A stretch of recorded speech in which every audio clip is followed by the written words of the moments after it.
British গিয়েছে 1947 সালে।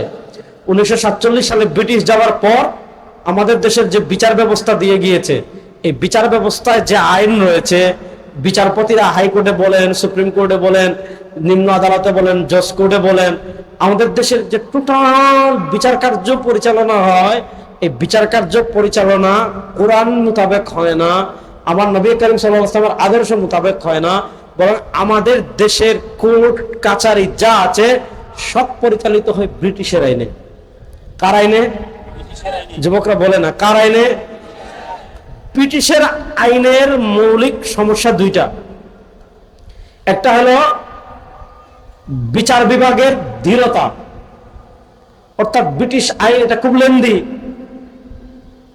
কেমন লেন্দি? একজন মানুষ খুন করেছে 1990 সালে, 92 সালে, 95 সালে, 2025-এ আসার পর এখনো তার চূড়ান্ত বিচার হয় নাই। এমন মামলা আমাদের দেশে আছে না নাই? শত শত আছে। আমাদের দেশে দেখা যায় অপরাধ করে, আপনারা দেখেছেন গত রমাদানে মাগুরায় আমাদের এক ছোট্ট বোন ছিল আসিয়া, তাকে ধর্ষণ করার পর ধর্ষণ করে খুন করা হয় নাই? হয়েছে। সারা দেশের সব মানুষ প্রতিবাদ করেছে। আমাদের প্রধান উপদেষ্টা স্যার তিনি প্রতিবাদ করেছেন, বিএনপির ভারপ্রাপ্ত চেয়ারম্যান তারেক রহমান সাহেব তিনিও প্রতিবাদ করেছেন, আমাদের আমিরে জামাত তিনিও প্রতিবাদ করেছেন, ইসলামী আন্দোলন মোহতারাম আমির পীর সাহেব চরমুনাই তিনিও প্রতিবাদ করেছেন, হেফাজতের মাওলানা মামুনুল হক সাহেব তিনিও প্রতিবাদ করেছেন। সারা দেশের পোলাপাইন রাস্তায় বের হয়ে গিয়েছিল, মানববন্ধন করেছে। সারা দেশ সরকার বলেছে 90 দিনের ভিতর বিচার হবে। রমজান, শাওয়াল, জিকাদা, জিলহজ, মুহররম, সফর, রবিউল আউয়াল, 6 মাস হয়ে গিয়েছে। বিচার হয়েছে? হয় নাই। এই যুবকরা বলে না বিচার হয়েছে? কোন দিন তার ফাঁসি হবে কোনো গ্যারান্টি আছে? কোনো গ্যারান্টি নেই। কিছুদিন আগে পুরান ঢাকায় সোহাগ নামে এক যুবককে পাথর মেরে হত্যা করা হয়েছিল। হত্যা করা হয় নাই? সারা দেশের মানুষ কষ্ট পেয়েছে, সবাই প্রতিবাদ করেছে। কেউ না, সবাই সবাই বিএনপি, জামাত, ইসলামী আন্দোলন, খেলাফত মজলিস, বাংলাদেশ খেলাফত মজলিস, হেফাজত, জমিয়ত যা আছে, যত সংগঠন আছে সব সংগঠন আন্দোলন করেছে, প্রতিবাদ করেছে। প্রশ্ন হলো বিচার হয়েছে? হয় না। আচ্ছা, আবরার ফাহাদকে যারা হত্যা করেছে সারা দুনিয়ার মানুষ দেখেছে কারা খুন করেছে, এদের বিচার হয়েছে? রায় হয়েছে, বাস্তবায়ন হয় নাই। বিশ্বজিৎকে যারা একদম নিকৃষ্ট পন্থায় খুন করেছিল রায় হয়েছে, কিন্তু তাদের বিচার বাস্তবায়ন হয় নাই। ব্রিটিশের আইনের মৌলিক সমস্যা কোন জায়গায়? ব্রিটিশ প্রবর্তিত আইনে আপনি খুন বন্ধ করতে পারবেন না, চুরি বন্ধ করতে পারবেন না, ধর্ষণ বন্ধ করতে পারবেন না, ইফটিজিং বন্ধ করতে পারবেন না, ডাকাতি বন্ধ করতে পারবেন না, চুরি বন্ধ করতে পারবেন না, মানুষের উপর জুলুম বন্ধ করতে পারবেন না। কারণ এই বিচার ব্যবস্থা কেউ অপকার মানে অপরাধ করলে কখন তার বিচার হবে সে নিজেও জানে না। এর বিপরীত ইসলাম। এর বিপরীত কি? যুবকরা বলে না এর বিপরীত কি?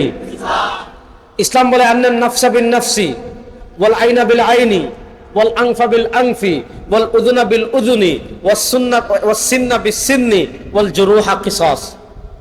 হাফেজ সাহেব ঠিক আছে তো আয়াত নাকি? আমি তো আবার হাফেজ না। ইসলাম বলে আপনি কাউকে এখন খুন করেছেন, এখন এই মুহূর্তে ফজরের আগে প্রমাণিত হয়ে গিয়েছে আপনি খুনি, সেটা সাক্ষীর মাধ্যমে হতে পারে, ইকরারের মাধ্যমে, স্বীকারোক্তির মাধ্যমে হতে পারে।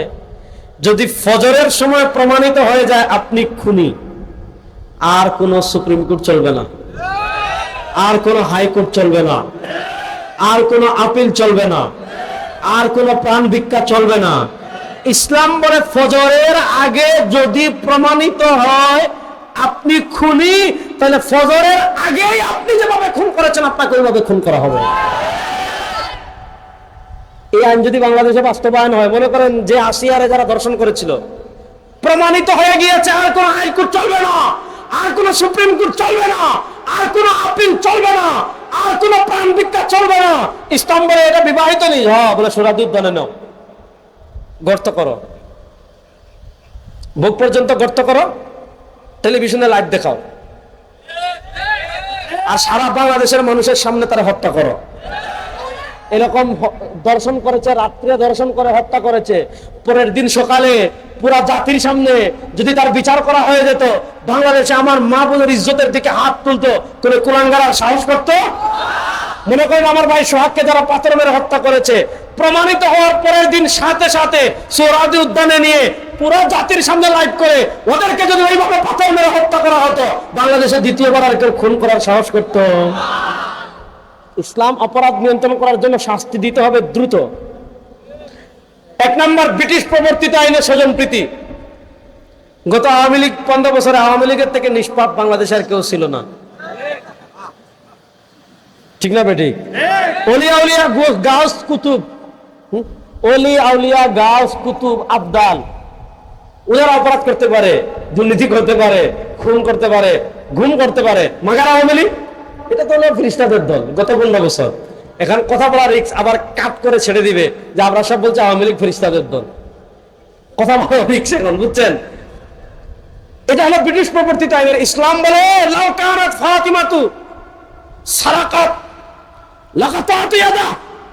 ইসলাম বলে আমার মেয়ে ফাতিমা যদি চুরি করে আমি তার হাত কেটে ফেলবো। এই ইসলামী আইনে কোনো ইসলামী বিচার ব্যবস্থায় স্বজনপ্রীতি নেই, আর ইসলামী বিচার ব্যবস্থায় দৃঢ়তা নাই।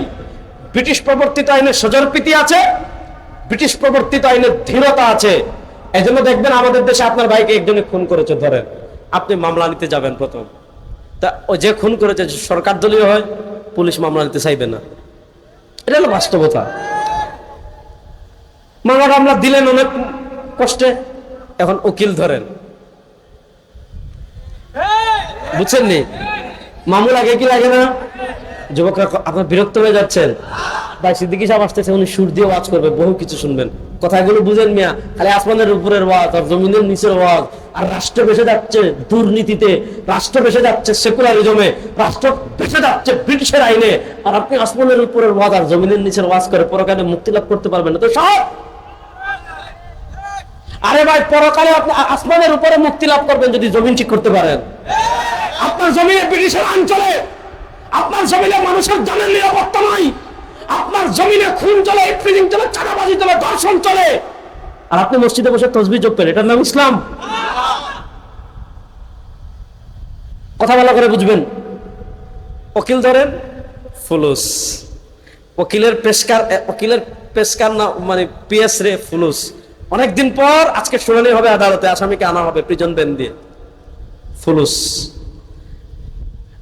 কয়েকদিন শুনানি হলো, 1 বছর ফুলুস, 2 বছর ফুলুস, 5 বছর পর নিম্ন আদালতের মহামান্য বিচারক রায় দিয়েছেন, খালাস। এবার আসামি আপিল করে হাইকোর্টে, আবার উকিল, আবার ফুলুস, আবার 3 বছর, আবার 4 বছর, আবার ফুলুস, এখন আবার যান সুপ্রিম কোর্টে। 1 বছর, 2 বছর, 3 বছর, 4 বছর, 5 বছর। শুনেন, আপনাকে যখন মাটির নিচে দাফন করা হবে, এই 10, 15, 20, 25, 1 মাস, সর্বোচ্চ 1 বছর আপনাকে স্মরণ রাখবে। আপনার কবরে ঘাস উঠবে, আপনার হাড্ডি গুস্ত চর্বি মাটির সাথে মিশে যাবে। আপনার যত প্রিয় স্ত্রী হোক, যত সন্তান হোক, বিশ্বাস করেন আপনাকে আর মনে রাখবে না। দুনিয়ার বাস্তবতা ভাই, আপনাকে আর মনে রাখবে না। এখন বেচারা দেখলো কিরে ভাইরেও হারাইলাম, আর তো ভাইকে পাবো না। এখন দেখতেছি ভাইয়ের বিচার করতে গিয়ে আমার জায়গা সম্পত্তি যা আছে সব বিক্রি করতে হবে, ঘুষ দিতে হয়, হ্যাঁ খালি দিতে হয়। এখন বেচারা গুলো যা ভাই আর পাবো না, আর মামলার খবর নেওয়ার দরকার নাই, শেষ। এখন তো বেচারা আর খবরও নেয় না। এদিকে 1 বছর যায়, 2 বছর যায়, 10 বছর, 20 বছর, 25 বছর পর যে খুন করছে তার তো প্রিয় অভিভাবক আছে, যে দুর্নীতি করে হাজার হাজার কোটি টাকার মালিক হয়ে গেছে, তার কাছে 5-10 লাখ টাকা খরচ করা কোনো বিষয় না। বাস মানে জামিনে সুর হয়ে ঢুকছিল, ডাকাইতে হয়ে বের হয়, ঠিক না বেটি? সন্ত্রাস হয়ে ঢুকছিল, মাফিয়া হয়ে বের হয়। এটা তো আমাদের দেশের বিচার ব্যবস্থা। আপনি বাংলাদেশের 54 বছর ব্রিটিশের আইনে বাংলাদেশের বিচার ব্যবস্থা পরিচালিত হয়েছে। এই ব্রিটিশের আইনে 54 বছর পরিচালনা করে বাংলাদেশে কেউ খুন বন্ধ করতে পারে নাই, বাংলাদেশে কেউ ধর্ষণ বন্ধ করতে পারে নাই, বাংলাদেশে কেউ জুলুম বন্ধ করতে পারে নাই। রব্বে কাবার কসম করে বলি, এই হাজারো মানুষের সামনে রব্বে কাবার কসম করে বলি, আপনি আজকে ঘোষণা দেন যে আগামী 3 মাস বিচার হবে আল্লাহ কোরআনের আইন দিয়ে। রাষ্ট্রের টাকা চুরি করবা, ব্যাংক ডাকাতি করবা, শেয়ার বাজার ডাকাতি করবা, মানুষের টাকা চুরি করবো, 2 হাত কবজি পর্যন্ত কেটে ফেলে দিব। খুন তুমি করবা, তোমাকে খুন করা হবে। আরেকজনের মাথা ফাটাবা, তোমার মাথা ফাটানো হবে। আরেকজনের চক্ষু নষ্ট করবা, তোমার চক্ষু নষ্ট করা হবে। আরেকজনের হাত ভাঙবা, তোমার হাত ভাঙা হবে। আরেকজনের পা ভাঙবা, তোমার পা ভাঙা হবে। আরেকজনের দাঁত ভাঙবা, তোমার দাঁত ভাঙা হবে। মাত্র 3 মাসের জন্য আল্লাহর কোরআনের আইন বাস্তবায়ন করেন। রব্বে কাবার কসম করে বলে 3 মাসের মধ্যে সোনার বাংলাদেশ হয়ে যাবে। 3 মাসের মধ্যে সোনার বাংলাদেশ হয়ে যাবে। সাতার মাতার ব্রিটিশের আইন। এই আমি কি বলবো আপনাদের, আপনার খিদা লাগছে, খিদা আমাদের খিদা লাগেনি।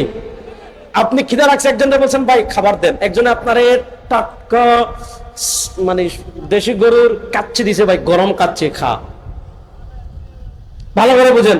আরেকজনে বলছে ভাই এখানে ড্রেন আছে, তুরাগ নদী আসেনি, তুরাগ নদীর পানি তো সবচেয়ে সুন্দর, ঠিক না? তা বৃষ্টির দিনে তো একটু সুন্দর থাকে। শীতকালে আমরা যখন ইজতেমায় আছি তখন দেখি, তো শীতকালে যদি আপনি কুত্তার বলেন এখানে গোসল করার দরকার নাই ভাই, এটা আমি গোসল না করে থাকবো, ঠিক না বেটি? এত নষ্ট হয়। এই তুরাগ নদীর ময়লা পানির নিচে নোংরা এক পুরাতন বাসি খাবার 1 প্যাকেট পড়ে আছে। আপনার খিদা লাগছে, একজনে বলছে এই নেন টাটকা দেশি গরুর কাচ্ছি, আরেকজনে বলছে এই নেন তুরাগ নদীর ময়লা পানির নিচে ডাস্টবিনের পচা 1 ব্যাগ খাবার খেয়ে আছে। আপনি কোনটা খাবেন? ওইটা?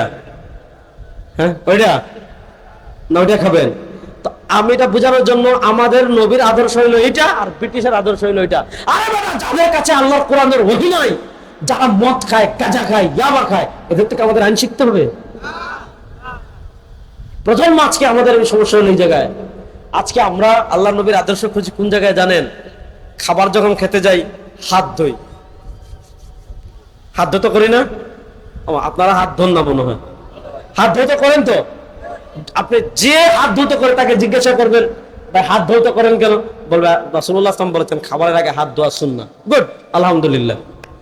আমাদের এখানে এরকম এমন কে আছেন যে জীবনে একদিন হলে বাম হাত দিয়ে খাইছেন ভাত? দেখে হাত তুলেন তো। নাই, একজনও নাই। ভাই আপনি বাম হাতে খাইছেন? অত অসুস্থ ছিলেন এজন্য, তাই তো? ওইটার কথা বলি নাই রে ভাই। আহা, অসুস্থ হলো সেটা তো ভিন্ন কথা। জিজ্ঞাসা করবেন ভাই ডান হাতে খান কেন? বলবে ভাই আমার নবীর সুন্নাহ। গুড। আপনি বিয়ে বাড়িতে গেছেন বা শ্বশুর বাড়িতে গেছেন, হ্যাঁ, বা কোন আত্মীয়ের বাসায় গেছেন, ওরে খাবার খাইতে খাইতে এই জায়গায় চলে আসছে, বলেন কি খাবারের শেষে মিষ্টি খাওয়া সুন্নত? খাবারের শেষে মিষ্টি খাওয়া কি? আলহামদুলিল্লাহ। দেখেন আপনি যখন বাথরুমে যান, আপনি বাম পায়ে ঢুকেন, ডান পায়ে বের হন, তাই তো? জিজ্ঞাসা করবেন কেন? বলবেন নবীর সুন্নত। মসজিদে ডান পায়ে ঢুকেন, বাম পায়ে বের হন, বলবেন নবীর সুন্নত। বাপ মা মারা গেছেন, যে কোনো সময় কবর জিয়ারত করে, কেন? যে আল্লাহ নবী কবর জিয়ারতের কথা বলছেন। হুজুরদেরকে জমা করে ইসালে সওয়াব করে, খতম পড়ায়, বলবে কি যে আল্লাহ নবী সাল্লাল্লাহু আলাইহি ওয়াসাল্লাম বলেছেন মা বাপ মারা গেলে, গরিবদেরকে উপকার করলে, ভালো কাজ করলে মা বাবার রুহে কি পৌঁছে? কবরের সওয়াব পৌঁছে। আলহামদুলিল্লাহ। দেখেন আমার নবী খাবার কেমনে খাবেন এটা যেমন শিখাইছেন, আমার নবী গোসল কেমনে করবেন ওইটা যেমন শিখাইছেন। এই যুবকরা কান খাড়া করে শুনেন, মনোযোগ। খাবার কেমনে খাবেন ওইটা যেমন আমার নবী সাল্লাল্লাহু আলাইহি ওয়াসাল্লাম আমাদেরকে শিখিয়েছেন। গোসল কেমনে করবেন ওইটাও আমাদের নবী করিম সাল্লাল্লাহু আলাইহি ওয়াসাল্লাম আমাদেরকে শিখিয়েছেন। আপনি ঘুমাবেন কেমনে ওইটাও আমাদের নবী করিম সাল্লাল্লাহু আলাইহি ওয়াসাল্লাম আমাদেরকে শিখিয়েছেন। বাথরুমে যাবেন কিভাবে, বের হবেন কেমনে, এটাও আমাদের নবী করিম সাল্লাল্লাহু আলাইহি ওয়াসাল্লাম শিখিয়েছেন। তাহলে প্রশ্ন হলো সমাজ কেমনে চালাবেন এটা কি শিখান নাই? কথা বলেন না যে সমাজ কেমনে চলবে এটা কি শিখান নাই? রাষ্ট্র কেমনে চলবে এটা কি শিখান নাই? বিচার ব্যবস্থা কেমনে চলবে এটা কি শিখান নাই? অর্থনীতি কেমনে চলবে এটা কি শিখান নাই? অবশ্যই শিখিয়েছেন। কিন্তু এই প্রজন্মের মাথায় কি ঢুকিয়ে দেওয়া হয়েছে? আমাদের মুসলিম তারুণ্যের কাছে, আমাদের মুসলিমদের কাছে এই চিন্তা ঢুকিয়ে দেওয়া হয়েছে, আমাদের মুসলিমদের ব্রেন ওয়াশ করে দেওয়া হয়েছে। তাদেরকে শেখানো হয়েছে নবীর আদর্শ মানবা খাবারের ক্ষেত্রে, নবীর আদর্শ মানবা গোসলের ক্ষেত্রে, নবীর আদর্শ মানবা ঘুমানোর ক্ষেত্রে, নবীর আদর্শ মানবা কবর জিয়ারতের ক্ষেত্রে, নবীর আদর্শ মানবা নামাজ পড়ার ক্ষেত্রে। আর রাষ্ট্র পরিচালনায় নবীর আদর্শ লাগবে না, অর্থনীতিতে নবীর আদর্শ লাগবে না, বিচার ব্যবস্থায় নবীর আদর্শ লাগবে না। না, আল্লাহ কোরআন বলে মাইয়ুতির রাসূল ফাকাদ আতা আল্লাহ। আল্লাহ কোরআন বলে মা আতাকুমুর রাসূল ফাখুযু ওয়া মা নাহাকুম আনহু ফান্তাহু। আল্লাহ কোরআন বলে লাকাদ কানা লাকুম ফি রাসূলিল্লাহি উসওয়াতুন হাসানাহ। আল্লাহ কোরআন বলে ফালা ওয়া রাব্বিকা লা ইউমিনুন يعدلونا حتى يحكموك فيما شجر بينهم ثم لا يجدوا في أنفسهم حرجا مما قضيت ويسلموا تسليما। আমার ঘরেও থাকবে নবীর আদর্শ, আমার সমাজেও থাকবে নবীর আদর্শ, আমার সংসদেও থাকবে নবীর আদর্শ, আমার বিচার ব্যবস্থায় থাকবে নবীর আদর্শ, আমার অর্থনীতিতে থাকবে নবীর আদর্শ, আমার রাষ্ট্রেও থাকবে নবীর আদর্শ।